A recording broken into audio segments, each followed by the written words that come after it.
Hello and welcome to a political talk show here on WRMN. That's WRMN 1410 AM and streaming live at WRMN1410.com. Thank you for being here with us today. We have a fantastic guest here to talk about his vision of the community. We've got Vern Tepe, a dedicated public servant currently serving on the Kane County Board District 22 and now running for Elgin Township Supervisor. With a strong background in business and local governance, he has prioritized transparent budgeting, infrastructure improvements, and community service. Tepe aims to ensure fiscally responsible policies and enhanced government engagement if elected Township Supervisor. Thank you, sir, very much for being here with me today. Thank you, Dennis. What motivated you to run for Township Supervisor? Well, part of the challenge is maybe it'd be best if I told you a little bit about my background and, sure, and what I'm absolutely. doing. Okay. I'm married, and between my wife and I, we have 4 children, 10 grandchildren, and now 2 great-grandchildren. And as you mentioned earlier, I had a fairly successful business wherein I started a high-tech computer company in the early 80s, and I sold it in 99. And after that, I spent time helping other firms grow. So I've got a fairly strong background in business. I initially tried to retire, and I put that in quotes, okay, in 2010, but I found that to be fairly hard to do. So I had a consulting business where I would help people with computers and computer operation technology. I finally retired from that when I felt I couldn't keep up to date anymore. I became a registered tax preparer so that I could continue to help people, and I continue to do that now. And I invest in real estate investments. But we decided to get involved in the community when we moved here to Elgin in 2008. And initially, I got involved in our local committee, our local community, which is Edgewater. Mm-hmm. Okay? And then we decided to move out of Edgewater and get more involved in particularly with 501c3s and politics here. Okay. But I thought I'd share a little bit about, the kind of person I am in addition to that. Okay. When things happen, sometimes you need to be able to react to them. One of the things that happened, particularly during the onset of COVID, is you could not get masks. Yeah, there was a shortage at the time, and not to mention masks, but also toilet paper too, right? That was another issue, but masks I could do something about. Okay. So in my community, a lot of retired people, women there with a lot of experience, and a few of them started sewing and making masks. And I got some of them together, and I said, well, I can send out an email, and we can begin to collect some money for the masks and give it away to a 501c3. So I sent out an email. We ended up having a 10-week backlog in making masks, okay? And every night, the women would deliver masks to me. I would send an email to the people on the list that were next in line to get the masks. Mm-hmm. They would tape an envelope with the money on their door, and I would put the masks there as I collected the money. Door-to-door service at that point. Door-to-door delivery. Every morning I got in my electric car and went out in the community and delivered masks, okay? So the price of the mask was, it had to be at least $5, but there was no maximum, okay? So over the course of about 3 months, we collected over $15,000. Wow. In masks. I had about a dozen women making masks, and we presented all of that money to Food for Greater Elgin. Wonderful. Okay. Donated time, and then also donated the money after that as well. And, everybody felt that they were being part of the solution. Okay. Well, and how important is that of making sure that the community also feels involved with decision making and just activity? Well, one of the things, the reason I was able to do the mask is that I've developed an email list, and I have 1,700 people on that list. And I send an email out about things that are happening in Kane County or in Elgin Township about every 3 to 4 weeks. Okay. Some of it's a little bit political, but it's more based on providing information about things rather than politics. Okay. And I try to present the correct side of things, not a political side of things. Okay. But so after being in Edgewater for a while, we decided to get involved in Elgin with a lot more activities, both my wife and myself. And in 2017, I was elected to the Elgin Township Board as a trustee. And I served for 4 years there. And at the end of that 4-year time period, I ran and successfully won a seat on the county board. So I got involved in local politics on the county board, and I found out that the business experiences and the personal experiences that I had enabled me to really, in a positive way, contribute to the county. And I continue to do that, and I truly enjoy that. That's good, because you gotta, like you had said, you quote retired. But if you enjoy something, are you really working, right, at that point? Well, to me, it's an opportunity to give back to the community, okay, and to help develop people and develop people's skills.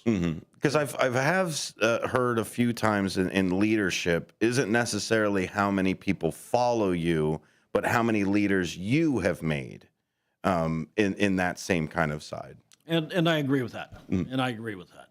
And the key thing is getting people to participate and feeling like they're not only part of the solution, they're also part of the community. Okay? In my community, roughly 2 years ago, we had a couple of tornadoes that hit down in Edgewater. We had over 60 homes that were affected, but 10 homes where the people were out of their homes for quite some extended time period. So one of the things I did then was I created a committee of community leaders, people that were definitely not yes men, but we created a committee. We collected about $33,000, which we then distributed to the people that were most affected by the tornado. Okay. Part of the challenge is when you have a situation like that happen, the initial response is always phenomenal. The emergency response from Kane County and the police and the fire department was just miraculous. But after a few days, their work is done, and you're then left to deal with everything that has to happen to your house. So we not only set up the financial assistance for people, which was really greatly appreciated, we also set up a support net, as I called it. So, there were quite a few widows, for example, where in particular, in a marriage environment, the husband usually takes care of the outside of the house and things of that nature. The woman takes care of the inside. So some of the widows were a little bit concerned about making decisions, so I paired them up with individuals that would help them. Oh, great. Okay. When you're dealing with insurance companies and contractors and things of that nature, you can run into legal situations. And I had a great attorney that would answer their questions on the phone at no charge, so they could get over that fear of, I'm going to have to pay some attorney I don't know. Would you consider logistics and networking as a big part of your skill set that you took from not only running the business but selling it and this community outreach that's here? Well, a big part of what I believe my skill set is making things happen. Okay. Okay, and getting people involved to make things happen. Because if you do something yourself and you do it alone, you might be satisfied, but when you have a team of people, you end up getting a better solution. Okay.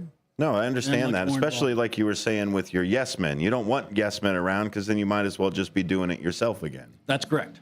That's correct. And again, when you have people that are already some of the leaders in the community, other people feel confident in being involved with them and in donating funds. And that happened. Great. What inspired you to start running for the Elgin Township supervisor? That is it part of that community growth or that networking that's there, or was it something specific about what Elgin needs currently? Well, I'm a very positive person, and I really like to approach things on a positive basis, rather than talking about the negative things that occurred. Okay, in my business career, one of the reasons why my company was successful is that when something went wrong, we never took the approach of blaming someone. Our approach was, gee, how do we fix it? And how do we see that it doesn't happen again? And if you take that approach to politics, to government, to solutions, you usually come up with a better response.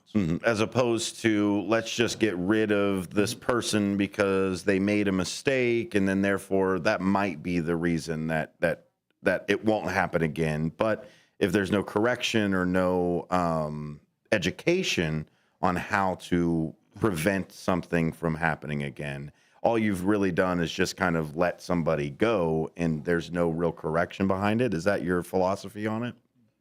That would summarize it pretty well. I'm impressed. Oh, thank you. Well said. I talk for a living, so. So there are two key things with the township that I would like to see significantly improved. Okay. One is back in 2017, we had a mental health referendum. I was personally very involved with the 501c3s that helped to get that referendum successfully passed here in Elgin Township. Okay. It passed at the time with a 67% margin.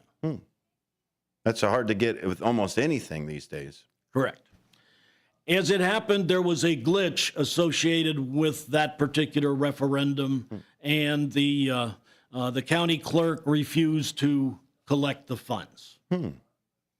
So that particular glitch ended up being corrected by the state assembly. Okay. Our House and Senate corrected it so that that could be corrected. That, however, was done under the next township board.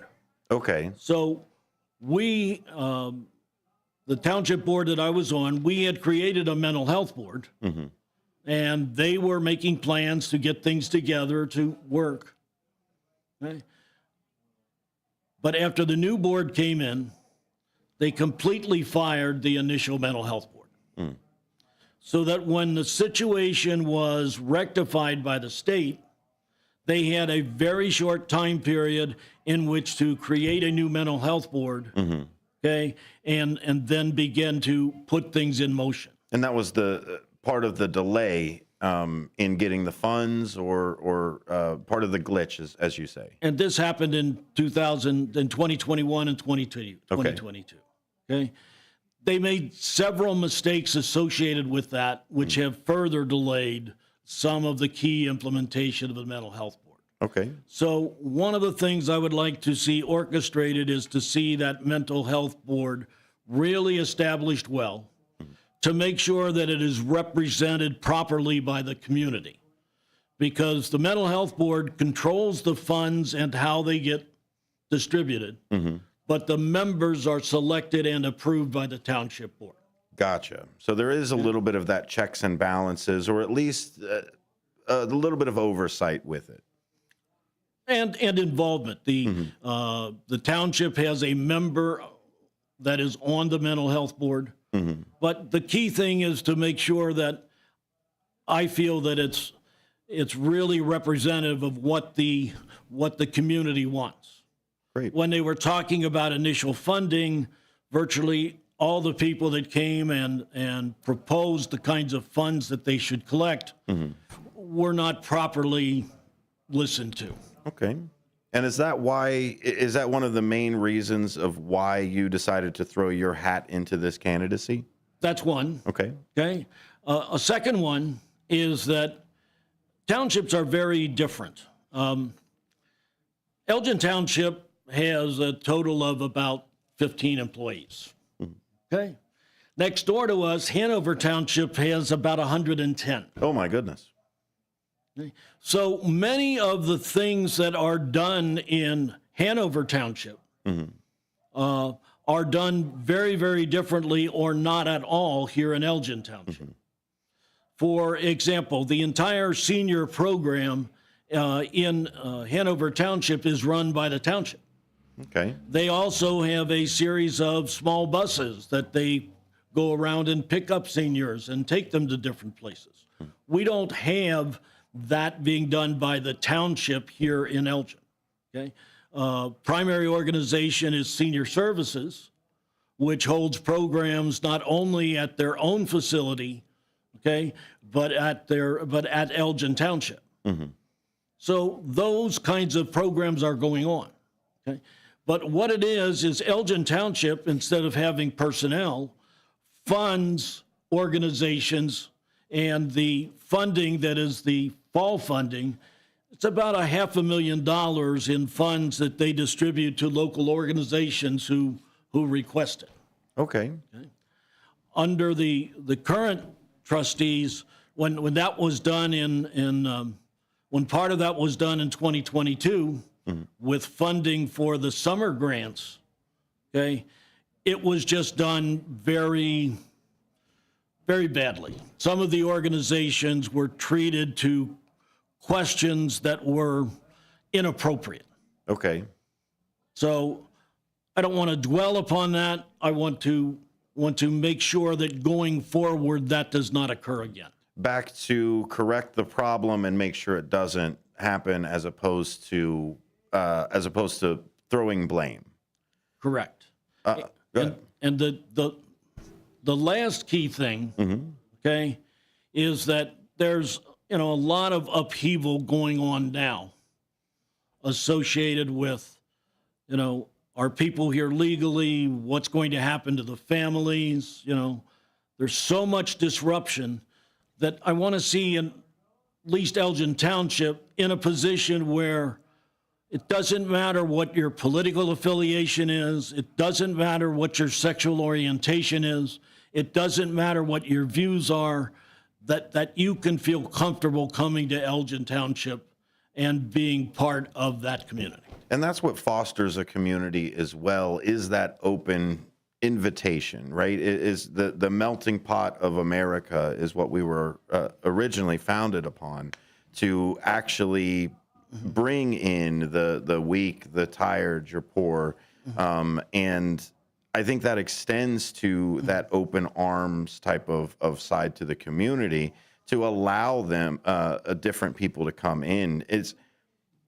Is being able to allow somebody to come into the community, is that based off of having a strong community?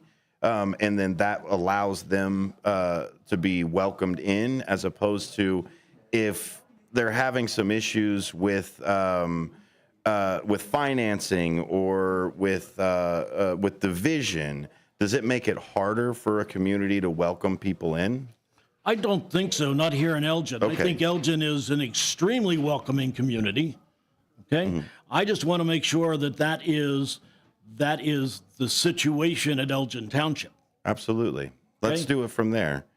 And I've only got about 5 minutes left. I definitely can't let you go without talking about the tax referendum that we've got coming up on the 1st. What are your views on that one? Obviously, you are a member of the board, so you will be instrumental in making that decision. Well, 5 minutes, believe me, is not nearly enough to talk about the tax referendum, okay? And I'd be happy to come back and talk about that at some other time. Yeah, that would be great to bring you over. I've got City Councilman Dixon coming in immediately after us, so we've only got a few more minutes if you want to go ahead and wrap up your candidacy. Well, there are some tremendous programs that are going on at the township. And I really commend Ken Bruderly for his leadership in making that happen. Okay? There's a senior lunch program that's done on Mondays. There's other senior programs that are done there in conjunction with senior services. Okay? He initiated a pet food donation program so people can donate pet food to those seniors or people in particular that are struggling financially. Those are the kind of programs that we want to succeed with, okay? But the last thing I want to really discuss is, people are concerned that, he's going to hold two positions. Is he going to be able to do both jobs? Of course, I'm going to tell you, yes, I can. But more importantly than that, there's a specific law because originally the county board was made up of the township supervisors. Okay, which is why both jobs are able to be there. Well, one of the key things is that my wife and I are very fortunate financially. Okay, we support quite a few grandchildren going to college, but we don't need many of these funds. And when I joined the county board, we substantially increased our charitable funding. Okay. One of the key things I'm concerned about and am working on with a local 501c3 is for people that are affected by the immigration status. Okay. My concern is that the people that are going to be leaving are the ones that are the breadwinners, and they're going to be leaving behind a family that doesn't have necessarily the ability to pay all of their own bills. So if I'm elected, a large part of my salary will be going to that particular 501c3. So it's not about holding the job because of the two paychecks. It is more about holding the job to take it back to the traditional side of the way that the board was set up in Kane County? No, not the traditional side. It's to make sure that we correct some of the issues that I talked about. Okay? And that we're really treating people based upon their individuality. I don't care what your sexual orientation, your political views are. I want you to feel comfortable at Elgin Township. And we will make sure that happens. That's great. Thank you very much, Vern Tepe, for coming on to the show today. You can find this interview on YouTube and part of Vern Tepe's social medias. Go to Tepe, Tepe, for Kane.com to find more information. Thank you very much for being here, sir. I really appreciate that. Thanks. I welcome you on as well to talk about the board, and hopefully we can talk a little bit about that that referendum when you come back on. But thank you very much for being here. You're listening to a political talk show on WRMN. Stick around. We've got more political talk coming up after this.